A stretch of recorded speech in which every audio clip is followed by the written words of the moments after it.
গণভবনকে জুলাই অভ্যুত্থানের স্মৃতি জাদুঘর করে শিগগিরই জনগণের জন্য উন্মুক্ত করে দেওয়া হবে বলে জানিয়েছেন ডাক, টেলিযোগাযোগ ও তথ্য প্রযুক্তি উপদেষ্টা নাহিদ ইসলাম।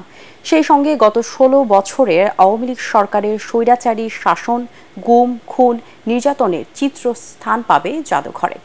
গণভবন পরিদর্শন শেষে সরকারের উপদেষ্টারা জানান, অন্তর্বর্তী সরকারের প্রধান উপদেষ্টা ডক্টর মোহাম্মদ ইউনূস যমুনাতেই থাকবেন। রিপোর্ট করছেন আদ্দিন সজীব।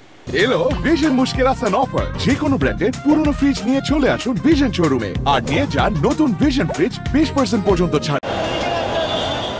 কড়া নিরাপত্তা বেষ্টনীর এই লাল ইটের দেয়াল ছেড়ে যখন শেখ হাসিনা পালিয়ে যান, তখন বিজয় উল্লাসে মাতে পুরো বাংলাদেশ। ৫ আগস্ট বৈষম্যবিরোধী ছাত্র আন্দোলনের ডাকে লং মার্চ টু ঢাকা কর্মসূচিতে লাখ লাখ ছাত্র জনতার গণ অভ্যুত্থান, গণভবনমুখী জনস্রোতে স্বৈরাচার মুক্ত হয় স্বদেশ।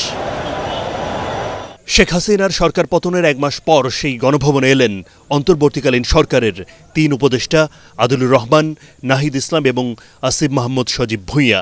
ঘুরে দেখেন আওয়ামী লীগ দুঃশাসনের নানা বিতর্ক ও ষড়যন্ত্রের সাক্ষী গণভবন। গণভবন নামে এই যে বাসভবনটি, প্রধানমন্ত্রী বাসভবনটি ছিল, সেটিকে জুলাই গণঅভ্যুত্থানের স্মৃতি জাদুঘরে রূপান্তর করা হবে। ৩৬শে জুলাই অথবা ৫ই আগস্ট জনগণ এইটি জয় করেছে। জনগণের বিজয়কে ধারণ করে রাখার উদ্দেশ্যেই এই গণভবনকে জাদুঘরে পরিণত করা হবে। উপদেষ্টারা জানান, ছাত্র আন্দোলনের অগ্নিগর্ভ, ৩৬ দিনের দিনলিপি, শহীদদের তালিকা, ১৬ বছরের স্বৈরাচারী শাসনের দুঃসহ ইতিহাস জনসাধারণের সামনে তুলে ধরতেই গণভবনকে স্মৃতি জাদুঘর হিসেবে গড়ে তোলার এই সিদ্ধান্ত। এই যে ৩৬ দিনের যে অভ্যুত্থানটি, সেই অভ্যুত্থানের পুরো সামগ্রিক স্মৃতিটা থাকবে, দিনলিপিতে থাকবে। আমাদের যে শহীদ যারা হয়েছেন এই আন্দোলনে, তাদের স্মৃতি থাকবে, তাদের তালিকা থাকবে। পুরো ১৬ বছরের যে আমাদের যেই নিপীড়ন হয়েছে, যারা গুম হয়েছে, তাদের তালিকা থাকবে এবং যাতে বিচার বহির্ভূত হত্যা হয়েছে, এই সকল বিষয়গুলোর একটা রিপ্রেজেন্টেশন থাকবে। যেই স্থাপত্যটি এখন ভগ্নাবশেষ অবস্থায় আছে, সেটিকে সর্বোচ্চ সেই অবস্থায় রেখেই আমরা এই জাদুঘরটি করা হবে।